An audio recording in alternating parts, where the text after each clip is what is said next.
5. 에드워드 드리필드가 나에게 자전거 타는 법을 가르쳐 준 것은 사실이었다. 그를 처음 만나게 된 것도 그 때문이었다. 세이프티 자전거가 언제 발명됐는지 모르지만 당시 내가 살던 켄트주 외곽 지역에서 자전거는 결코 흔하지 않은 물건이어서 누가 솔리드 타이어를 타고 달려가면 고개를 돌려 그 사람이 사라질 때까지 쳐다보았다. 중년 신사들은 여전히 그것을 꼴사나운 짓이라고 생각하고 2달이면 충분하다고 말했고, 나이 든 여자들은 다가오는 자전거를 보면 길가로 얼른 물러났다. 나는 자전거를 타고 학교 마당에 들어서는 친구들을 보며 한동안 부러운 마음을 가눌 수 없었다. 교문을 지날 때 핸들에서 손을 떼는 순간이 자랑할 절호의 기회였다. 나는 숙부를 졸라 여름 방학이 시작될 무렵에 자전거를 한 대 사기로 했다. 숙모는 목이 부러질 거라면서 반대했지만 숙부가 내 고집을 꺾지 못하고 결국 허락해 주었다.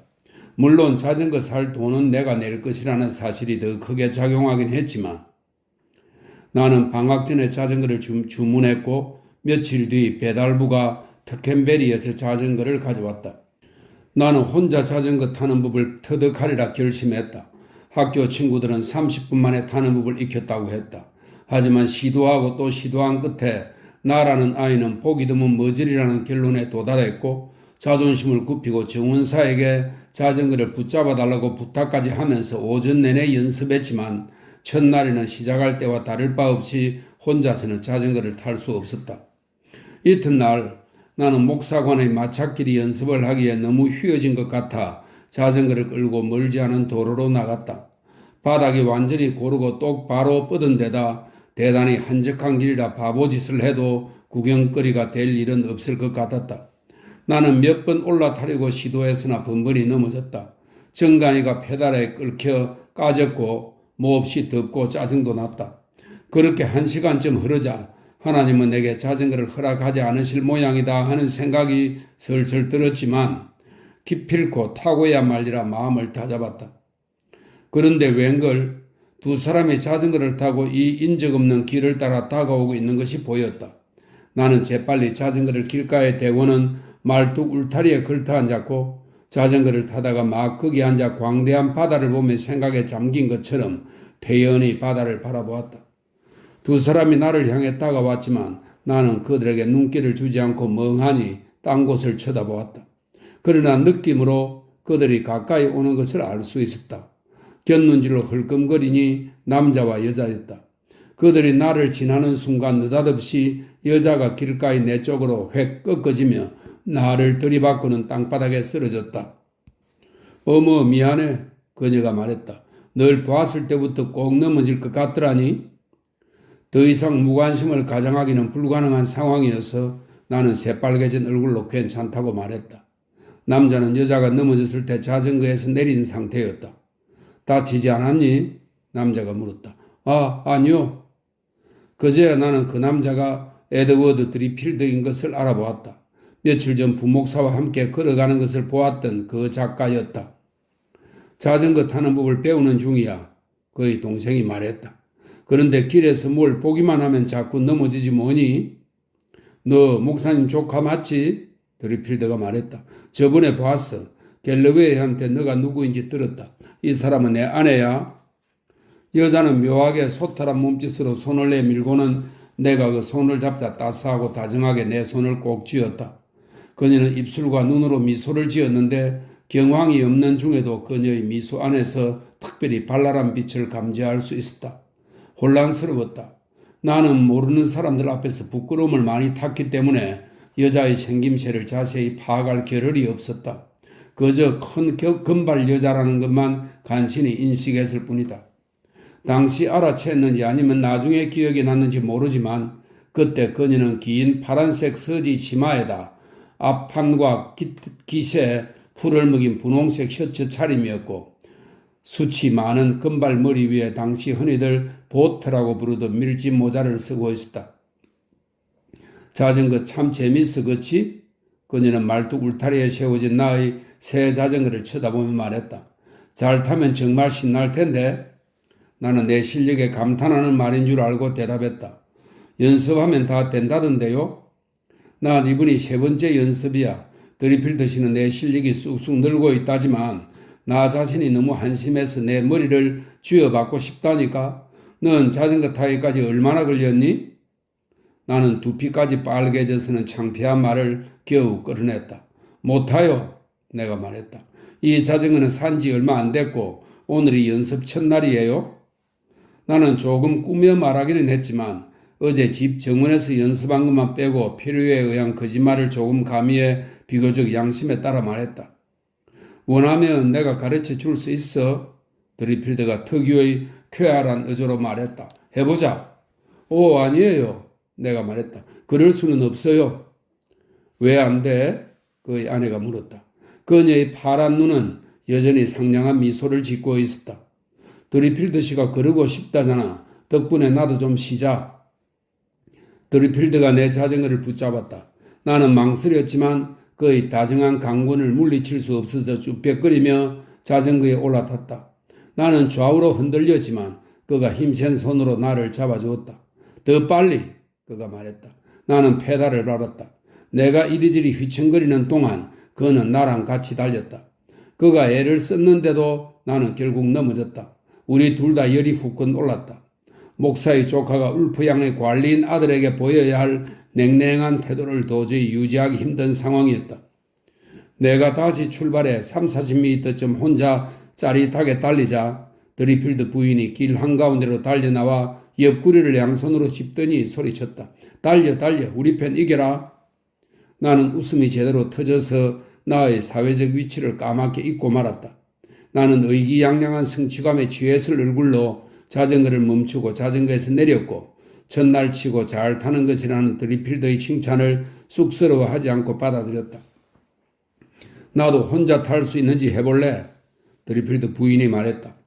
나는 다시 말뚝 울타리에 걸터앉았고 나와 남편이 지켜보는 동안 그녀는 헛된 도전을 계속했다. 그녀는 다시 쉬려고 실망스럽지만 명랑한 기색으로 내 옆에 앉았다. 드리필드는 파이프 담뱃대에 불을 붙였다. 우리는 이야기를 나누었다. 그때는 몰랐지만 그녀의 태도에는 상대가 경계심을 풀고 마음을 놓게 하는 솔직함이 있었다. 그녀는 생기가 넘치는 어린아이처럼 열광적으로 제잘거렸고 반짝거리는 눈에는 언제나 황홀한 미소가 어른거렸다. 나는 왠지 그 미소가 좋았다. 조금은 능청스러운 미소라고나 할까? 능청스럽다는 말에서 불쾌한 측면을 뺄 수 있다면 말이다. 능청스럽다고 하기에는 너무나 순수한 미소였다. 어쩐지 짓궂은 미소였다. 말썽을 피우는 줄 알면서도 재미난 장난을 치고 싶어하는 아이. 그 말썽이 난리 없다는 걸 알고 금세 들키지 않으면 스스로 그것을 털어놓는 아이의 미소였다. 물론 그때 나는 그녀의 미소에서 편안함을 느꼈을 뿐이었다. 얼마 후 드리필드가 손목시계를 보며 그만 가야 한다면서 셋이 함께 포업나게 자전거를 타고 돌아가자고 했다. 생각해보니 하필 날마다 마을을 산책하는 숙부와 숙모가 산책을 나갔다가 집으로 돌아올 시각이었다. 숙부 내외가 못마땅히 여기는 사람들과 같이 있다가 들키는 위험을 감수하기는 싫었기 때문에 나는 두 사람에게 나보다 속도가 빠르니까 먼저 가라고 말했다. 드리필드 부인은 그러지 않으려 했지만 드리필드는 이상야릇하고 즐거운 눈빛으로 나를 쳐다보았다. 핑계를 꿰뚫어 본 것만 같아서 얼굴이 빨개지자 그가 말했다. 혼자 가게 두자고. 로지, 혼자서 더 잘 탈 거야? 알았어. 내일 여기 올 거니 우린 올 거야. 올게요. 나는 대답했다. 그들이 자전거를 타고 떠났고 나는 몇 분 뒤 출발했다. 상당히 뿌듯한 기분을 느끼면서 나는 넘어지지 않고 목사관 대문까지 계속 달렸다. 그날 저녁을 먹을 때 꽤나 자랑을 해대지만 드리필드 부부를 만난 것은 말하지 않았다. 이튿날 11시쯤 나는 마차 차고에서 자전거를 꺼냈다. 이름만 마차 차고이지 조랑말이 끄는 이륜마차 하나 없었다. 정원사는 그곳에 제초기와 정지기를 보관하고 매일에는 당 모이자루를 놓아두었다. 나는 자전거를 대문께로 밀고 가서 어렵사리 올라타고는 특캔베리 거리를 따라 달리다가 예전 요금소 자리에서 꺾어져 조이 레인으로 들어갔다. 하늘은 푸르고 공기는 따뜻하면서도 상쾌했다.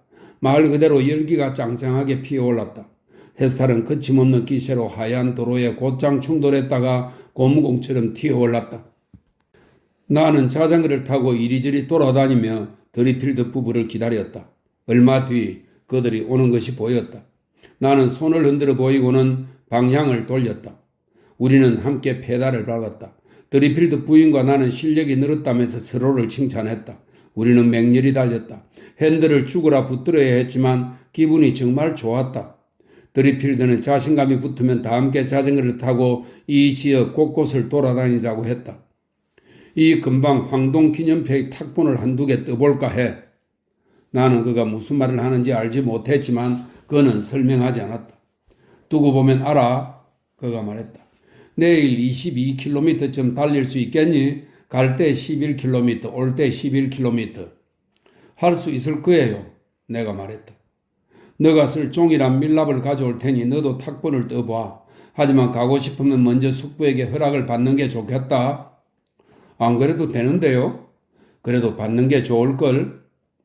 드리필드 부인이 내게 그 짓궂지만 살가운 표정을 지었고 나는 얼굴을 벌겋게 붉혔다.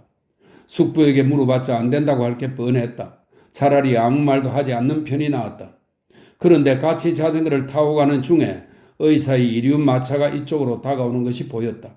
의사가 우리를 지나칠 때 나는 내가 쳐다보지 않으면 의사도 못 보고 지나치려니 하는 헛된 기대를 품고 앞만 똑바로 바라보았다. 불안했다. 의사가 나를 보았다면 이 사실이 숙부와 숙모의 귀에 금세 들어갈 텐데 감출 수 없는 비밀을 나 혼자 감춘다고 해서 더 안전한 것이 아니었다.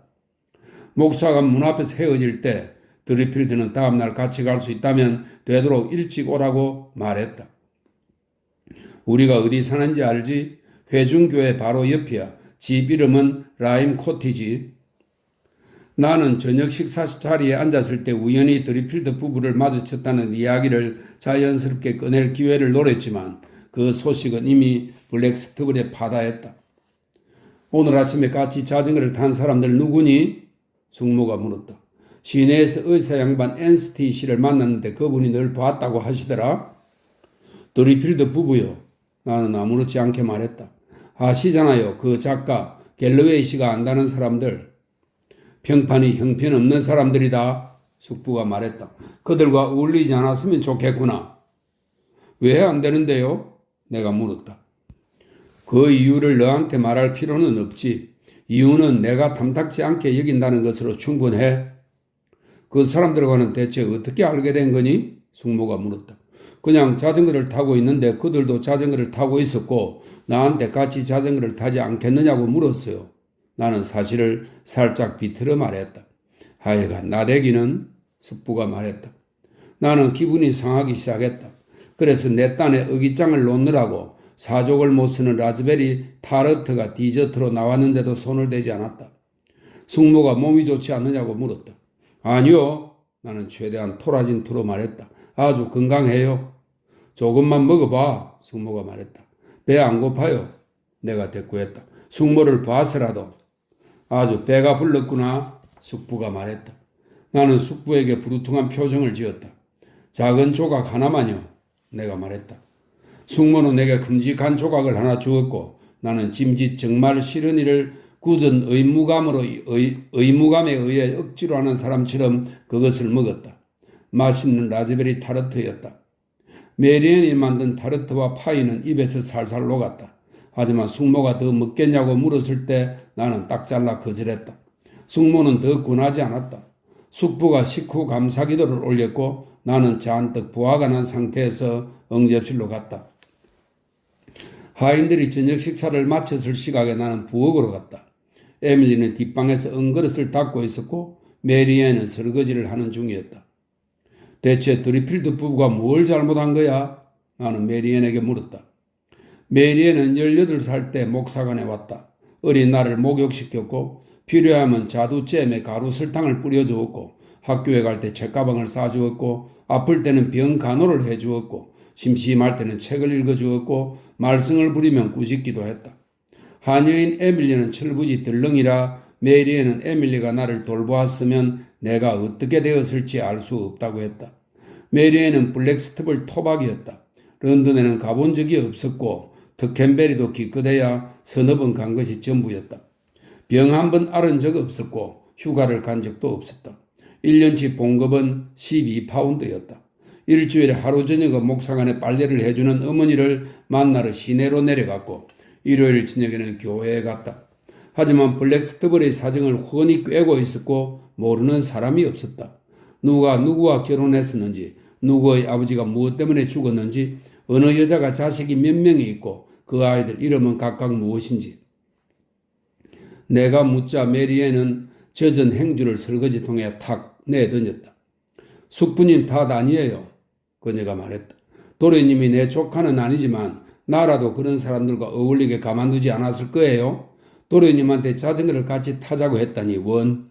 하여간 사람들이 별짓을 다 하지. 식당에서 오간 대화가 메리앤에게 전해진 것이 분명했다. 나 어린애 아니야. 내가 말했다. 그래서 더 문제죠. 어디 뻔뻔하게 여길 기어들어. 메리앤은 H 발음을 생략했다. 설명이 있는데요. 영국 토박이들은 H음을 곧잘 빼고 발음한다는 설명입니다. 집을 빌려서는 신사숙녀인 척 행세하다니 그 파이 손대지 말아요.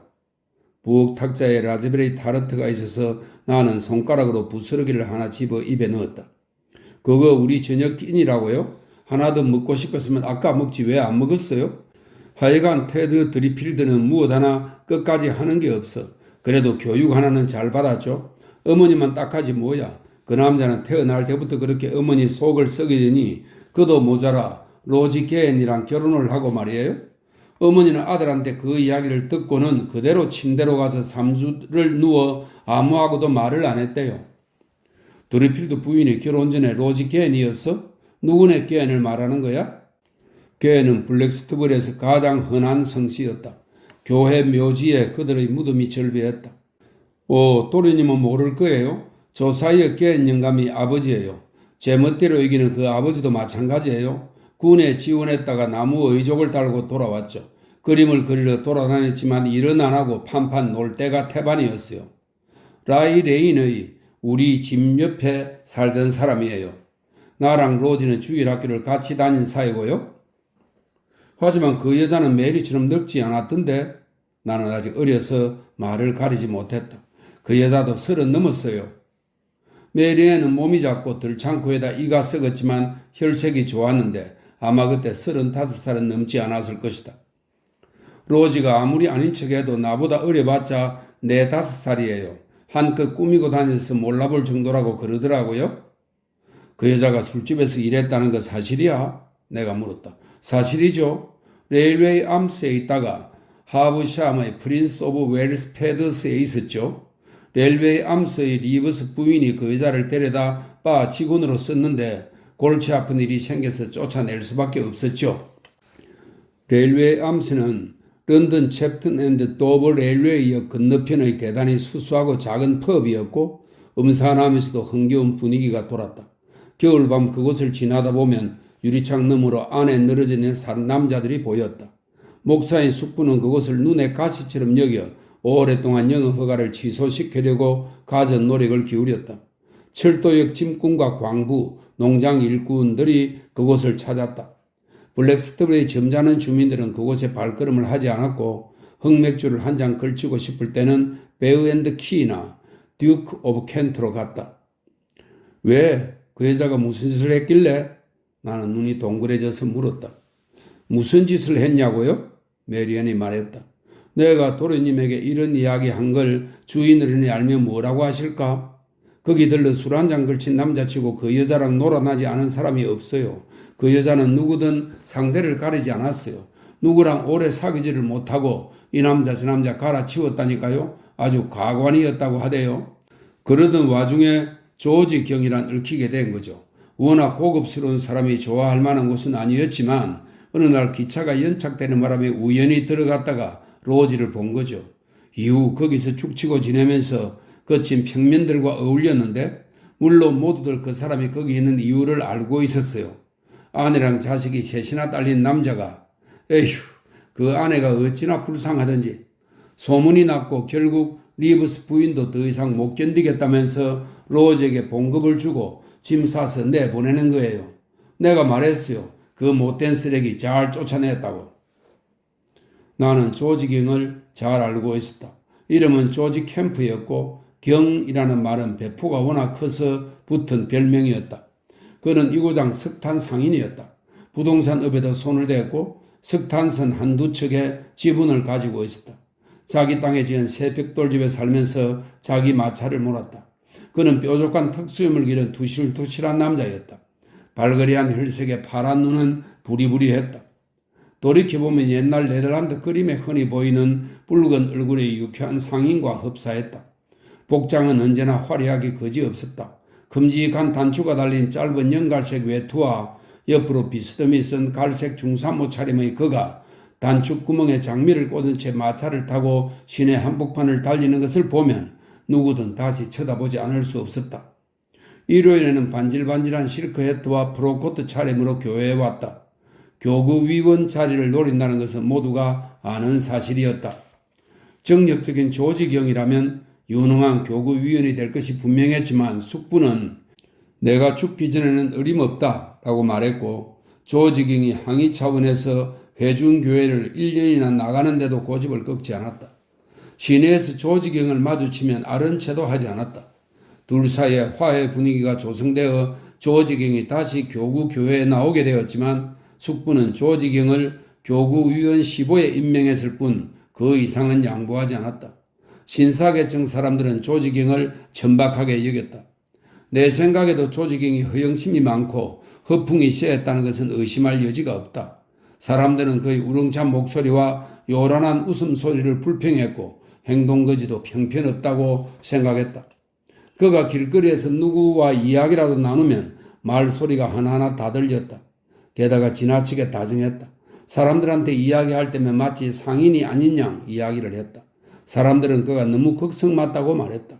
그가 보인 싹싹한 태도와 공적 활동, 매년 보트 경주나 추수 축제 때 쾌척하는 기부금, 누구든 돕는 적극적 선행이 그를 가로막는 블랙스톱을 내의 장벽을 무너뜨려 주리라는 기대감에서 출발한 것이라면 헛다리를 짚은 셈이었다. 그가 사교에 쏟은 노력들은 무표정한 반감에 부딪혔다. 마을 의사의 아내가 숙모를 만나러 찾아왔을 때의 일이 기억난다. 에밀리가 들어와서는 숙부에게 조지 캠프 씨가 와서 숙부를 백비를 청한다고 말했다. 하지만 현관문 벨 소리가 났는데 에밀리? 숙모가 말했다. 네, 그 사람이 현관문으로 왔어요. 순간 분위기가 어색해졌다. 모두들 뜻밖의 사건에 어찌 대처해야 할지 몰라 난색이었다. 누구는 현관문으로 오고 누구는 옆문으로 오고 누구는 뒷문으로 와야 하는지 아는 에밀리마저도 조금 당황한 표정이었다. 심성이 착한 숙모는 누군가 잘못된 위치에 서는 일이 벌어져 진심으로 난감했던 것 같다.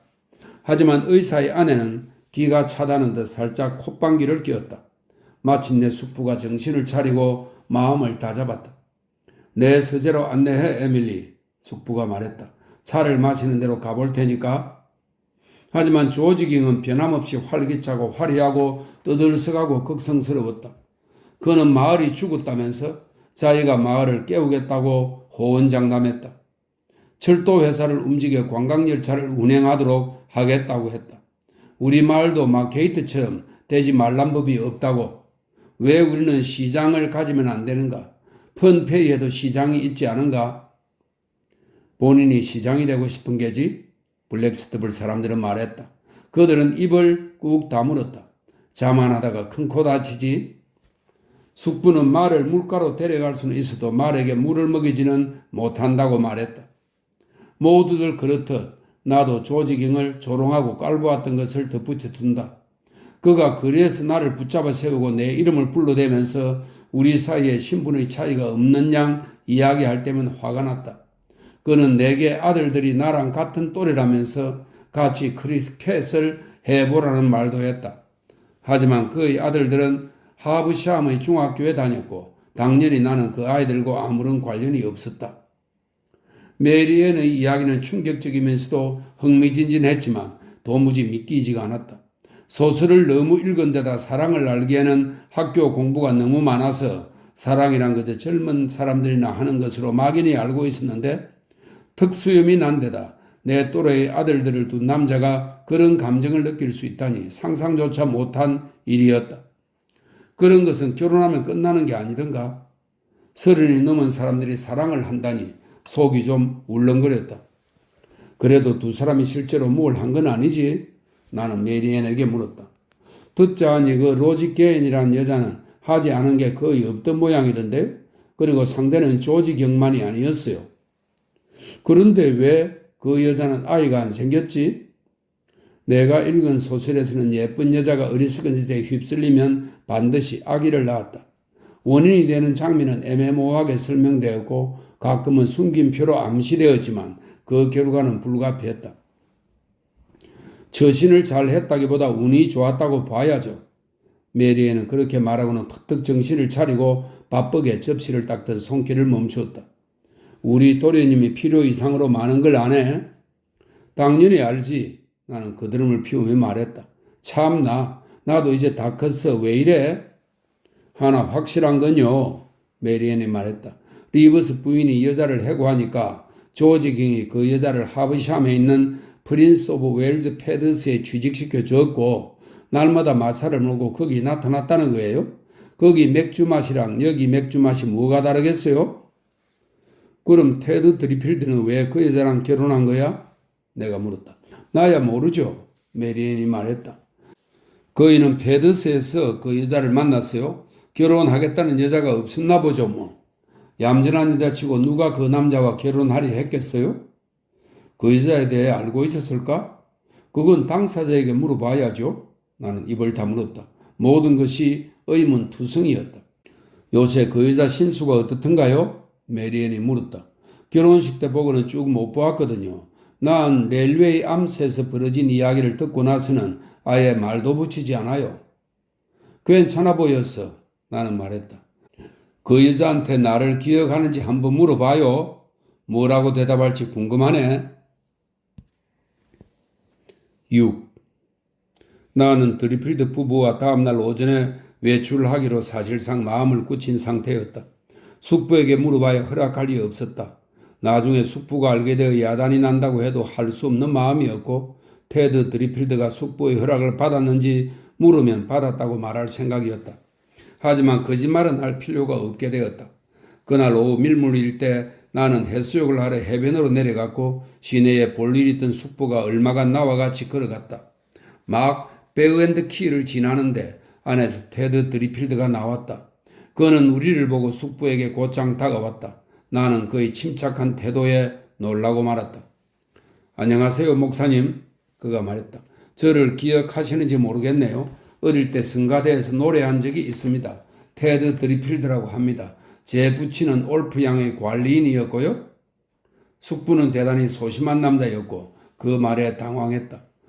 그래 잘 지내는가? 부친이 돌아가셨다는 얘기를 듣고 안타까웠네. 제가 목사님 조카분과 알게 되었습니다. 혹시 조카분이 내일 저와 같이 자전거를 타고 외출하는 걸 허락해 주실 수 있을까요? 조카분이 혼자 자전거를 타면 심심할 텐데 제가 마침 펀교회 황동기념표의 탁본을 들어가게 되었거든요. 말은 고맙네만 숙부가 거절하려고 운을 뗐는데 드리필드가 끼어들었다. 조카분이 장난을 치지 않도록 제가 신경 쓰겠습니다. 조카분이 탁본을 만들어 보고 싶어 할 것 같았어요. 아주 재밌을 거예요. 종이랑 밀랍은 제가 마련할 테니 돈은 들지 않을 거예요. 원래 논리적인 성격이 못 되는 숙부는 내 종이와 밀랍값을 대겠다는 테드 드리필드의 제안에 기분이 몹시 상해서 나를 못 가게 하려던 원래의 생각을 까맣게 잊고 말았다. 우리 애도 자기 종이랑 밀랍값 정도는 낼 수 있네. 숙부가 말했다. 용돈을 충분히 받고 있으니까. 게다가 돈을 사탕 같은 것에 써서 병이 나느니 그런 데 쓰는 편이 더 낫겠지. 그럼 헤이우드 문구점에 가서 내가 산 종이와 밀랍을 달라고 하면 같은 것으로 내줄 겁니다. 지금 다녀올게요. 나는 숙부의 마음이 언제 바뀔지 몰라 얼른 길 반대편으로 내달렸다. 7. 드리필드 부부가 왜 내게 마음을 썼는지 그 이유는 알 수 없다. 그저 친절한 마음씨에서 그랬으리라 짐작할 뿐이다. 나는 재미없는 사내 아이였다. 말 수도 없어서 테드 드리필드가 조금이나마 나로 인해 즐거웠다면 분명 무심결에 일어난 일일 것이다. 우쭐거리는 내 태도가 귀엽게 보였는지도 모른다. 나는 울프 양의 관리인 아들과 어울리는 것이 나로서는 손해를 보는 일이고 숙부의 말 맞다나 그는 싸구려 글쟁이에 지나지 않는다는 생각을 가지고 있었다. 내가 시건방지게 보였을 법한 태도로 그가 쓴 책을 한 권 빌려달라고 청했을 때 그는 내가 재미있게 읽을 만한 책들은 아니라고 대답했고 나는 그의 말을 그대로 믿고 더는 부탁하지 않았다. 숙부는 드리필드 부부와 외출해도 된다고 허락한 이후 그들과 어울리는 것에 아무런 재질을 가하지 않았다.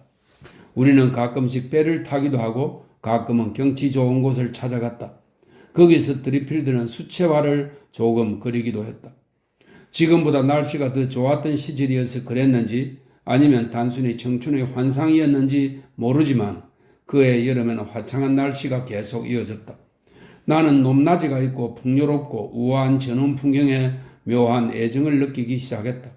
우리는 멀리까지 나가 교회들을 차례로 찾아다니면서 갑옷 입은 기사, 빳빳한 파딩게일 등을 착용한 여인 등 노쇠 기념비의 탁본을 떴다. 테드 드리필드가 열정을 가지고 이 일에 임하자 나도 등달아 열심히 탁본을 떴다. 그리고 숙부에게 그 성과물들을 자랑스레 보여주었다. 숙부는 동행이 누구든 내가 교회에서 뭔가를 열심히 하는 이상 해가 되지 않을 거라고 생각했던 듯하다.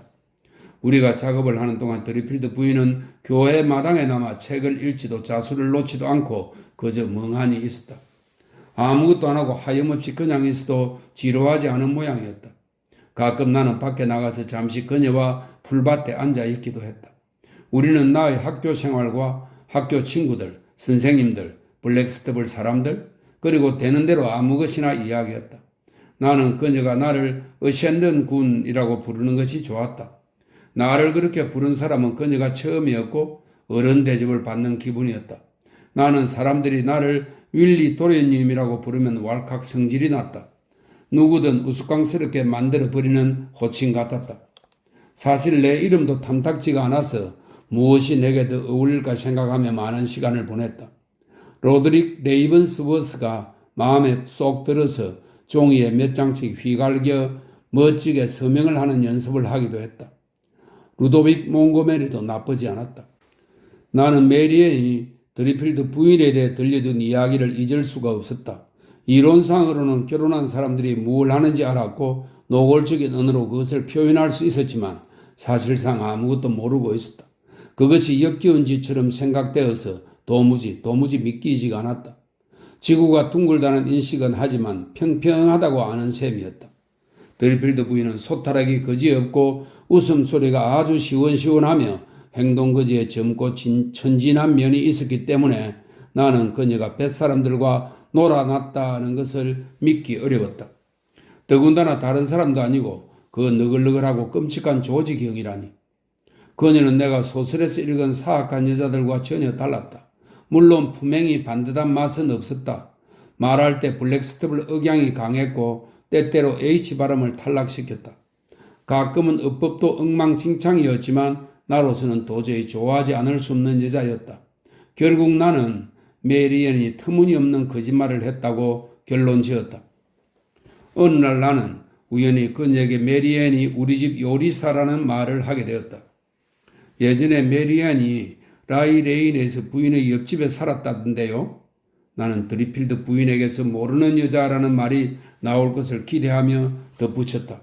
하지만 그녀는 미소를 짓더니 파란 눈을 반짝였다. 맞아. 메리앤이 나를 주일학교에 데려가곤 했었어.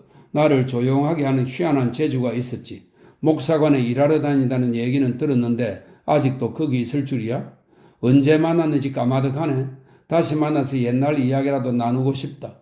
내 이야기 좀 해주고 언제 저녁에 한번 우리 집에 와줄 수 있는지 물어봐 줘. 차 한잔 대접하고 싶어. 그 말에 나는 적잖이 당황했다. 드리필드 부부는 지금 사는 집을 구입할까 이야기하는 중이었고 잡일을 해주는 사람도 고용하고 있었다.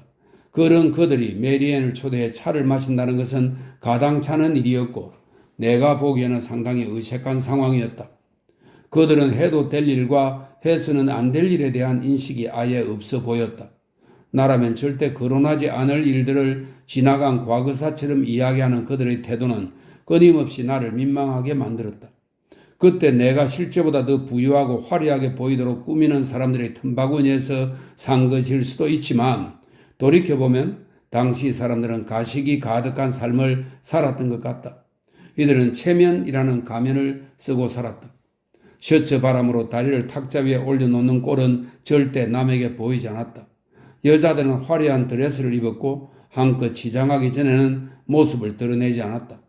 평소 검소한 살림을 살았지만 식사 함께 하자고 들른 사람에게는 가전 음식으로 성찬을 차려 대접했다. 집안에 우환이 있어도 머리를 꼿꼿이 들고 아무 일도 없는 척했다. 아들이 여배우와 결혼하겠다고 나올 경우 집에서는 그 일을 쉬쉬하고 이웃들은 그 집에 큰일이 난 것처럼 이야기하다가 마음고생 중인 그 집 사람들 앞에서는 티가 나게 극장 이야기를 삼가곤 했다. 서리 게이블스라고 불리는 집에 이사온 그린코트 소령의 아내가 장사꾼 집안이라는 것을 모르는 사람이 없었지만 소령이나 아내에게 그 불미스러운 비밀을 거론하는 사람은 없었다. 우리는 뒤에서 그들을 조롱하면서도 앞에서는 예의를 차린답시고 도자기 그릇이라는 말을 쓰지 않았다. 설명입니다. 도자기 그릇은 그린코트 부인이 쏠쏠하게 올리는 수입의 원천이었다. 그 시절 화가 난 부모가 푼돈을 던져주고 아들과 연을 끊는다거나 딸에게 두 번 다시 친정 문턱을 넘지 말라고 말하는 것은 드문 일이 아니었다. 사무 변호사와 결혼한 우리 어머니도 이 경우에 해당했다. 나는 이런 일들을 익숙하고 자연스럽게 받아들였다. 그러니 테드 드리필드가 예전에 홀본의 식당에서 웨이트로 일했다고 세상에서 가장 평범한 일인 양 말했을 때 나로서는 충격을 받을 수밖에 없었다. 그가 바다로 도망쳤다는 것은 알고 있었다. 낭만적인 일이었다. 소설에서는 소년들이 자주 그런 행각을 벌였고 짜릿한 모험을 하다가 결국은 갑부나 백작의 딸과 결혼했다. 하지만 테드 드리필드는 메디어 스톤에서 전세 마차를 몰았고 버밍엄에서는 매표원으로 일했다. 같이 자전거를 타고 레일웨이 암스를 지나갈 때 드리필드 부인은 누구나 하는 일인 양 아무렇지 않은 투로 여기서 3년 동안 일했었다고 말했다. 내 첫 직장이었어. 그녀가 말했다. 그 후에는 하버샴의 패드셋에 일했고 거기서 쭉 일하다가 결혼할 때 그만두었지. 그녀는 즐거운 추억인 양 소리내 웃었다. 나는 뭐라고 말해야 할지 어디를 봐야 할지 몰라서 얼굴을 빨갛게 붉혔다. 한 번은 멀리까지 나갔다가 돌아오는 길에 펀베이를 지나게 되었다. 더운 날이라 모두들 목이 말랐고 그녀는 돌핀에 들러 맥주 한 잔 마시자고 제안했다. 그녀는 바 뒤의 여자와 이야기를 주고받기 시작했다. 그녀가 5년 동안 이 일을 했었다고 말하는 소리를 듣고 나는 놀라 자빠질 뻔했다. 주인장이 우리와 합석했고 테드는 그에게 술을 한 잔 따라주었다. 드리필드 부인은 바 뒤의 여자에게도 와인을 한 잔 권했다. 한동안 그들은 술 장사가 어떻고 직영 술집이 어떻고 물가가 다 올랐다느니 하면서 즐겁게 이야기를 나누었다. 그동안 나는 어쩔 줄 몰라서 열이 뻗쳤다가 싸늘해졌다가 하며 서 있었다. 그곳을 나올 때 드리필드 부인이 말했다. 그 여자 참 괜찮네 테드. 분명히 성공할 거야. 여자한테도 말했지만 고단하기는 해도 즐거운 직업이야. 돌아가는 상황을 파악하면서 잘 처신하면 결혼도 얼마든지 잘할 수 있고. 그 여자 손가락에 반지를 끼웠더라고? 남자들에게 치근덕거릴 기회를 줄이고 일부러 끼인 거래? 드리필드는 웃음을 터뜨렸다. 그녀는 고개를 내게 돌렸다.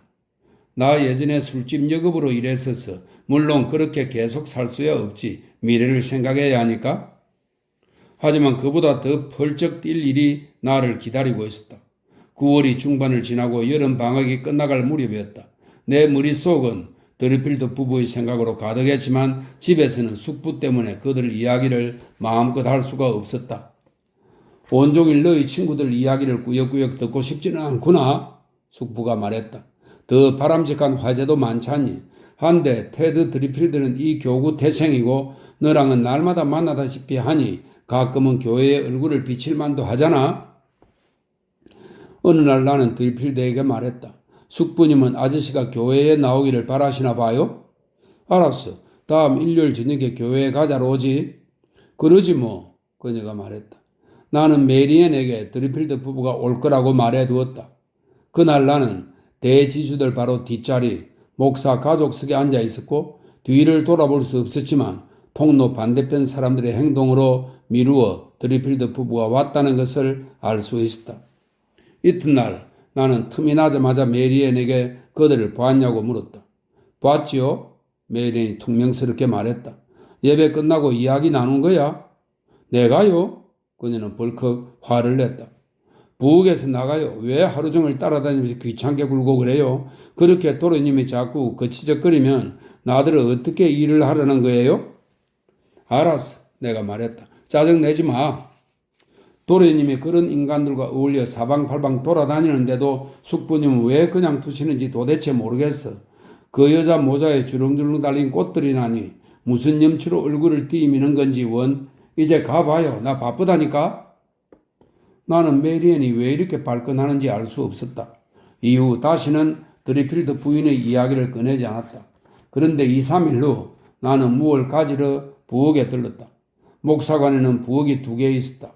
요리를 하는 작은 부엌 외에 시골 성직자들이 대가족을 거느리고 주변의 신사계급 사람들에게 성대한 만찬을 대접하던 시절에 지은 것으로 짐작되는 큰 부엌이 또 있었다.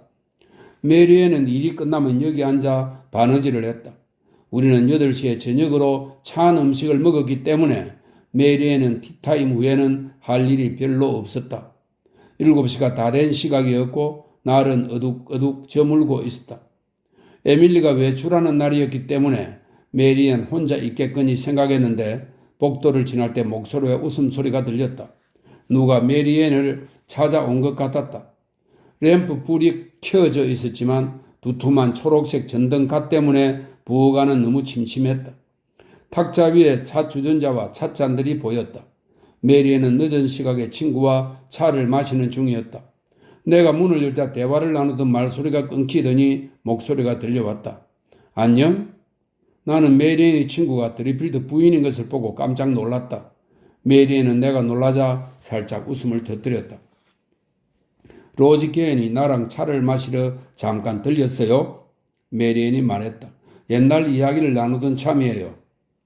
내가 그녀를 거기서 보고 놀라자 메리앤은 조금 쑥스러워했지만 나만큼 쑥스러웠을라고? 드리필드 부인은 내게 특유의 천진하고 짓궂은 미소를 지었다. 지극히 편안해 보였다. 어쩐지 드레스가 눈에 띄게 돋보였는데 아마도 그녀의 차림새가 전에 없이 화려했기 때문이었을 것이다. 옅은 파란색 옷감에 허리가 딱 맞았고 소매산이 봉긋하고 소매뿌리가 좁은 소매에 긴 치마 밑단에는 주름 장식을 댄 옷이었다. 여러 개의 장미 꽃송이와 이파리, 나무가지가 달린 크고 검은 밀짚 모자를 쓰고 있었다. 일요일에 교회에서 썼던 모자가 분명했다. 메리앤이 보러 오기를 기다리다가는 내가 먼저 죽겠다 싶어서 그냥 내가 찾아오는 게 상책이라고 생각했지. 메리앤은 쑥스럽게 한박 웃음을 웃었지만 기분이 상한 낌새는 없었다. 나는 원하는 것을 달라고 해 받아들고는 얼른 그곳을 나왔다. 정원에 나와 어슬렁거리다가 길 쪽으로 건너가서 대문 건너편을 쳐다보았다. 이미 밤이 찾아와 있었다. 잠시 후 슬슬 거니는 남자가 보였다. 나는 그 남자에게 주의를 기울이지 않았지만 왔다 갔다 서성거리는 것이 누군가를 기다리는 모양이었다. 언뜻 테드 드리필드인가 싶어 말을 걸려는데 남자가 멈춰서서 파이프 담뱃대에 불을 붙였다. 조직형이었다. 저 사람이 뭘 하고 있는 걸까 궁금했는데 곧 의문이 풀렸다. 드리필드 부인을 기다리고 있었다. 나는 심장이 두근거리기 시작했다. 어둠에 가려져 있는데도 물러나 나무 그림자 속으로 들어갔다. 그렇게 몇 분쯤 기다리자 메리앤이 옆문을 열더니 드리필드 부인이 밖으로 나왔다. 자갈길을 밟는 발소리가 들렸다. 그녀가 대문으로 가서 문을 열었다. 문이 작게 딸깍 소리를 내며 열렸다. 그 소리에 조지경이 길을 건너와 그녀가 나가기 전에 안으로 들어왔다. 그가 그녀를 두 팔로 감싸고는 꽉 끌어안았다. 그녀는 작게 웃음을 터뜨렸다. 내 모자 조심해. 그녀가 속삭였다. 1미터도 떨어져 있지 않았던 나는 그들에게 발각될까 두려웠다. 그리고 그들이 너무나 부끄러웠다. 마음이 어지러워 몸이 들들 떨렸다. 그는 잠시 그녀를 안고 있었다. 여기 정원 어때? 그가 여전히 속삭이는 목소리로 말했다. 안 돼. 그 아이가 있어서 들판으로 가.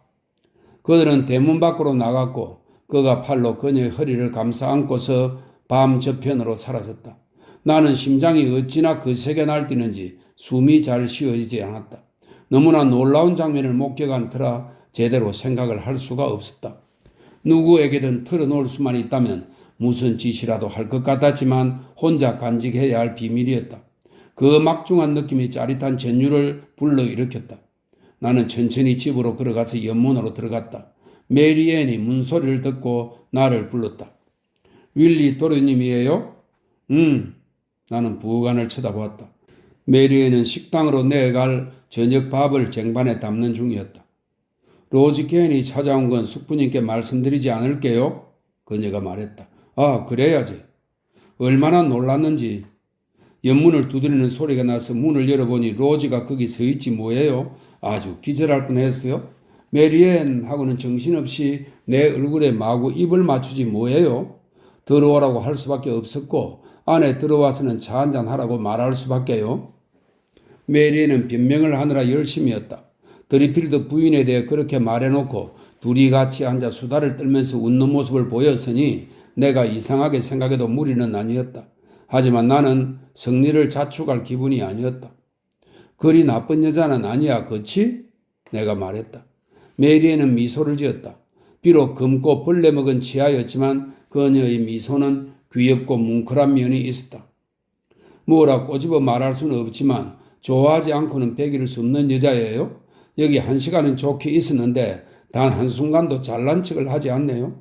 오늘 입은 옷의 옷감이 한마에 11실링 13펜스나 하는 거라고 자기 입으로 그러는데 맞는 말일 거예요. 예전에 꼬맹이였을 때 내가 머리를 빗겨준 일하며 차 마시기 전에 자기 고사리 손을 씻겨준 일들을 모두 기억하고 있더라고요. 그 어머니가 우리랑 같이 차를 마시라고 우리 집에 보내기도 했어요. 그때는 참 그림처럼 예쁜 아이였는데. 과거를 회상하는 메리앤의 우스꽝스럽고 주름진 얼굴에 아쉬운 표정이 떠올랐다. 그거 참. 메리앤은 잠시 머뭇거리다가 말을 이었다. 사실을 알고 보면 다른 여자들보다 유달리 나쁜 여자는 아니라고 봐야죠. 워낙 유혹의 손길이 많다 보니까 그렇게 되는 거거든요. 많은 여자들이 로지를 욕하지만 그 여자들도 로지처럼 기회가 많았다면 별 수 없었을 거예요.